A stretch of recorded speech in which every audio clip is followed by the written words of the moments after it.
Hey, it's Hunt. You found Hunt on Saints. We're talking black and gold football. Do us a favor. Hit the like button, share your comments below, and hit that subscription button so you can get all of our content.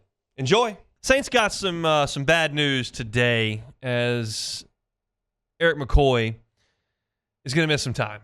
And this is a guy they just couldn't afford to lose, quite frankly. Erik McCoy at center has been their best offensive lineman. And we understand that all the storylines leading up to this season were about the offensive line and what it could be. And he was the linchpin of that group. You know, they made the decision to go with Lucas Patrick at the left guard. They made the decision to move Taliese Fuanga over to left tackle as a rookie. Trevor Penning's going to try to play the right side, and you plug Ruiz right there on the right. And really, McCoy is the only sure thing on that line. Ruiz has been up and down. Penning's been a project that they're trying to get something out of. Fuaga's a question mark because he's a rookie, and Patrick's a guy that they kind of plugged in. You got Saul DeVary here and there. But they don't have anything nearly as solid as McCoy. And you saw him. He played 2 games, and the Saints were brilliant in 2 games. He goes out on the third snap of the game in the third game. They can't do anything. And I don't know that it was all Erik McCoy, and I don't think it was all Erik McCoy, but there's a sizable portion of his presence that was his lack of a presence that was really detrimental to the Saints up front on Sunday. And now he's going to miss 6 to 8 weeks to undergo some surgery for the groin injury, and the Saints have to figure out how to pivot from here.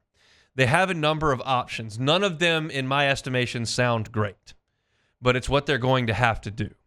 So in this game, they moved Lucas Patrick to center and plugged in Oli Udoh.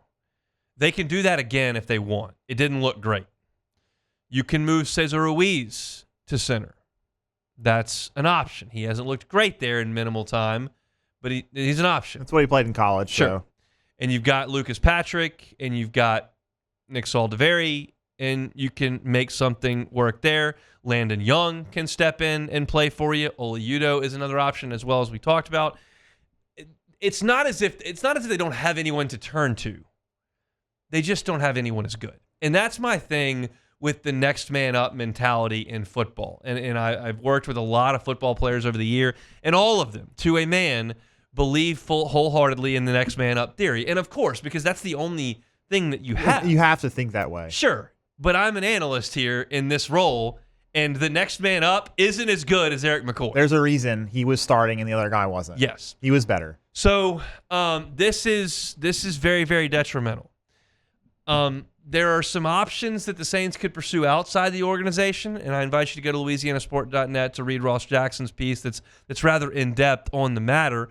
But he mentions Mason Cole, who was a Michigan Wolverine, who Clint Kubiak has worked with in Minnesota and has played for the Pittsburgh Steelers. There's Brian Allen, who's a 7-year pro. He won a Super Bowl with the Rams. And there's also Connor McGovern. There's actually 2 Connor McGoverns in the NFL. Who knew? But this is one of them. He's currently a member of the Jets practice squad, but they could sign him up to the active roster if they wanted to do that. So there are some options, and the Saints are going to have to do this. Now, the good news is that the Saints had to pivot on the fly last year on the offensive line with all the issues with Ramczyk and the issues with Penning and trying to move all that around, and you had injuries, and they just found a way to cobble it together, and things actually got better toward the end of the season with basically men from off the street playing on the offensive line for the Saints. It's not ideal, but they did show that they could make those kind of moves last year. And I think that they're going to have to do something similar this year. I will take Ross's word for it over my theories. And Ross Jackson writes on LouisianaSports.net that what he thinks is likely is that the team's going to either move Lucas Patrick or Cesar Ruiz to McCoy's spot, and then Landon Young or Oli Udoh would move in. Okay. It makes me nervous. And I'm not going to sit here and project doom for the New Orleans Saints based on one loss at the center, but you understand how important that spot is. Now, 6 to 8 weeks can be a pretty wide range of what we're looking at as far as a return date. Obviously, the Saints just finished up week 3. Week 4, you've got Atlanta on the road. Week 5, you got the Chiefs on the road. Week 6, you've got Tampa coming to you. Week 7 is a short week against Denver against the Broncos. And then you've got at Los Angeles, at Carolina versus Atlanta, and then Cleveland at home. If he were to miss all of those games, that's 1, 2, 3, 4, 5, 6, 7, 8. That's the max number here. And the reason why that makes sense is because the bye week comes immediately after, and you could catch another 2 weeks there. But you're obviously going to plug him in as quickly as possible. You already missed one basically game without McCoy. If you miss 9 games without Erik McCoy, I feel like your chances of winning the NFC South have diminished greatly. They're not gone. They've diminished greatly. Now, if he can come back in 6 weeks and you only miss basically 7 games, that could be the difference. Keep in mind, the Saints were right there for the division last year. I don't project Atlanta or Tampa to win 13 games here. We're more likely talking about 10 or 11, in my opinion. I agree, because after the first 2 weeks, everybody's like, "Oh man, the Bucs and the Saints, they might be contenders in the NFC." And then the Saints, of course, got on lose, and the Bucs got throttled by the Broncos. Clunk. It was bad. Yes. So I think 10 is kind of. Is it fair to say that we they're shooting to win every game? They're shooting to go 1-0. That's what they'll tell you.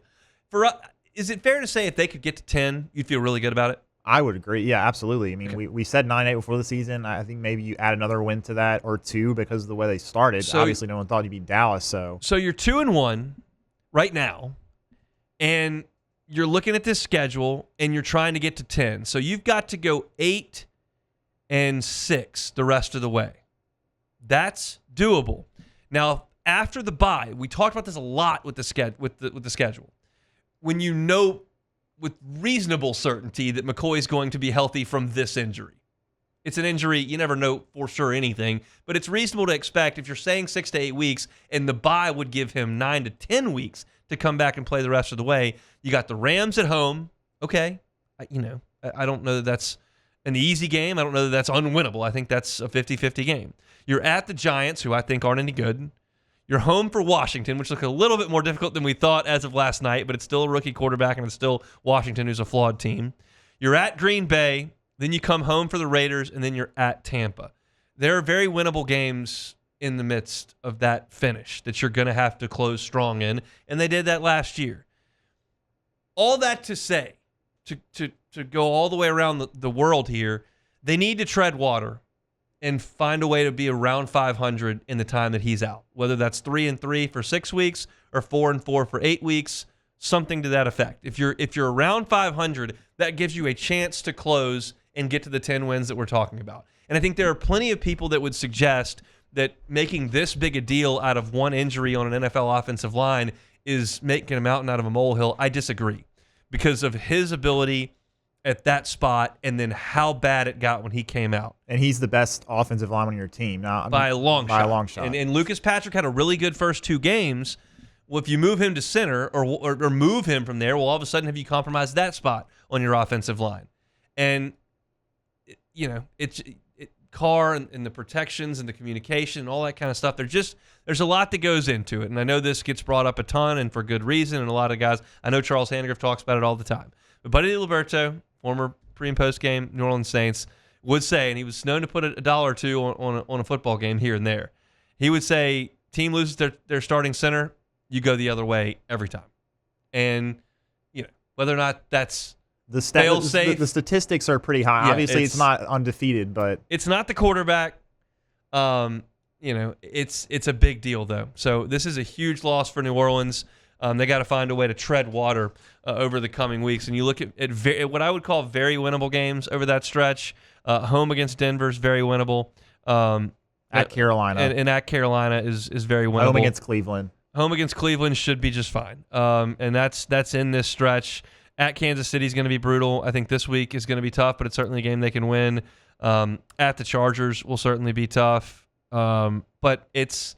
It won't have to worry about a away field advantage for the Chargers because they're pretty much all away games. None of that, right? So I'm fascinated by this, but I'm bummed out even more so by this because things were flying so high there, and this is just one of those 3 or 4 guys they just could not afford to lose. You can't lose Carr, You can't lose McCoy. You really don't need to lose DeMario Davis because, they got Pete Werner and they've certainly got Willie Gay there, but then, who's next? I don't want DeMario Davis. That's the heartbeat of the defense. Yeah, I don't want him coming out of there. Even Lattimore. We didn't panic when Lattimore went out. They got guys that can play there. I don't want to lose Kamara. He's probably the most impactful guy on that in the ground game for sure, and even in the playmaking core. But this is up there in the top 3 guys they couldn't afford to lose, and they're going to lose him for a couple of months here. So that's a big time bummer with Erik McCoy. This is going to put an onus on Clint Kubiak's ability to adjust to this, because the offensive line is just not. It's just not going to be. It's going to be worse. There's just no getting around it. So how can he scheme around this and make the play calling more friendly to the offensive line? And if he can do that, this just makes his job even harder. Yep. We've got time to do it this time around, though, as we talked about yesterday. He had no time last week. He goes out on the 3rd snap of the game. You got to play a whole football game without him. They tried to cobble that together, and it didn't go so hot. So we'll see Erik McCoy out for 6 to 8 weeks. Saints are at Atlanta Sunday noon kickoff on Fox. Hey, it's Hunt. Thanks for watching Hunt on Saints. Before you leave, help us out a little bit. Hit that like button, leave your comments in the section below, and hit that subscribe button so you get all our content right here from Hunt on Saints. We'll see you next time.